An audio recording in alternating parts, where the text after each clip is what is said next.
سن 57 میں شکست ہوئی.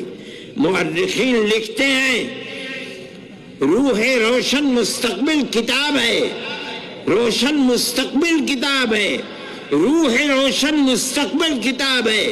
ان کتابوں کو آج بھی پرانی لائبریریوں کے اندر دیکھا جا سکتا ہے.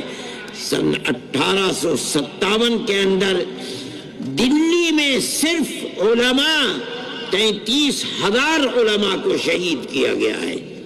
یہ آپ کی تاریخ ہے، دنیا جانتی بھی نہیں ہے. جب یہاں بھی ناکامی ہوئی تو اس کے بعد دارالعلوم دیوبند کو قائم کیا گیا. اور وہ بھی عجیب چیز ہے کہ جب عام معافی کا اعلان ہوا تو علماء نے یہ دیکھا کہ وہ لوگ جن کی گھٹی کے اندر انگریز کی دشمنی تھی اور وہ 1857 کے اندر شہید کر دیے گئے، انہی کی یتیم اولاد سڑکوں کے اوپر بھیک مانگ رہی ہے. مرنے والا مر گیا، بیوہ ماں اپنے ناموس کی حفاظت کرتے ہوئے گھر کے اندر بیٹھی ہوئی ہے اور اولاد کے پاس کھانے کو نہیں ہے، وہ بھیک مانگ رہے ہیں.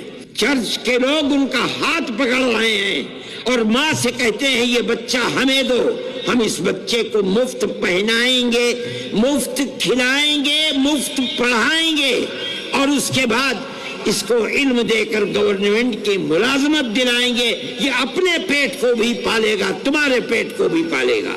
یہ ان کے لیے ایک بہت بڑی چیز تھی کہ جس کا باپ انگریز کی دشمنی کے ملک کی آزادی کے لیے اپنی جان قربان کر دیتا، آج انگریز اسی کے اولاد کو پکڑ کر اپنا وفادار بنا رہی ہے.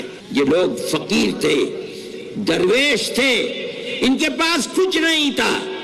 انہوں نے اعلان کیا، دارالعلوم دیوبند کی بنیاد ڈال دی سن 1866 میں اور یہ کہا اپنی اولاد ہمیں دو، ہم اسے مفت پڑھائیں گے، مفت لکھائیں گے، مفت کتابیں دیں گے، کھانا دیں گے اور مجاہد باپ کی اولاد کو مجاہد بنا کر دنیا کے سامنے پیش کریں گے. وہ اس میں کامیاب ہوئے. یہ حیرت کی بات ہے، انگریز اگر کہتا تھا کہ ہم اس کو کھانا روٹی دیں گے، پڑھائیں گے، اس کا دعویٰ یہ تھا کہ اس کی حکومت کے اندر سورج غروب نہیں ہوتا. ہندوستان کی دولت کو انہوں نے لوٹا تھا، وہ لوٹ رہے تھے، ان کے ہاتھ میں طاقت تھی. یہ تو درویش لوگ تھے، ان کے پاس صبح کا کھانا ہے تو شام کا نہیں، شام کا ہے تو صبح کا نہیں. ان کے اندر کہاں سے یہ طاقت پیدا ہو گئی؟ لیکن آپ یہ دیکھیے اور 150 سال کی تاریخ میں اس کے اوپر غور کیجئے، ان کے پاس خود کچھ نہیں تھا. انہوں نے مسلمان قوم کو تیار کیا اور کہا کہ ان مدرسوں کی حفاظت کرو، مجاہدین کے ان بچوں کے لیے چندہ جمع کرو، مجاہد کی اولاد کو ملک کے آزادی کے لیے جہاد کرنے والا بناؤ. لوگوں نے اپنے دل نکال کر دے دیے اور 150 سال کی تاریخ میں آج تک دنیا میں یہ قوم کہیں بھی بس رہی ہے، ان مدرسوں کو چلا رہی ہے. یہ ان کی کرامت ہے. انہوں نے قوم کو یہ پیغام دیا کہ اگر اس مدرسے کی حفاظت کی تو تمہاری آنے والی نسلوں کے دین و ایمان کی حفاظت ہوگی. اگر یہ ختم ہو گئے، ان کے دروازے بند ہو گئے تو تمہاری آنے والی نسلوں کے دین و ایمان کی بھی کوئی گارنٹی نہیں ہے. میں یہ بات کہتا ہوں کہ ملک کا وہ سیکولر دستور جس کے اندر اقلیت اور اکثریت نہیں بلکہ اس ملک کی حفاظت چھپی ہوئی ہے، ضامن ہے، وہ دستور ہے جس دستور کو جمعیت علماء ہند نے بنوایا ہے. جمعیت علماء ہند نے کہا کہ ہماری 150 سال کی قربانیاں ہیں، ہم آپ سے وعدہ لیتے چلے ہیں، آپ کی تجاویز ہمارے پاس ہیں.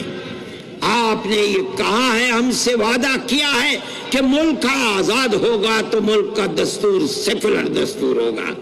وہ تجاویز موجود ہیں کہ مسلمانوں کی مسجدیں محفوظ رہیں گی، قبرستان محفوظ رہیں گے، مسلمانوں کے تہذیب و تمدن محفوظ ایک لسٹ ہے، میں تو یاد نہیں رہا ہے، میں وہ لے کر کے آتا، میرے تو بیگ میں رکھی ہوئی ہے۔ آپ نے ہم سے وعدے کیے ہیں، ان وعدوں کو پورا کیجئے۔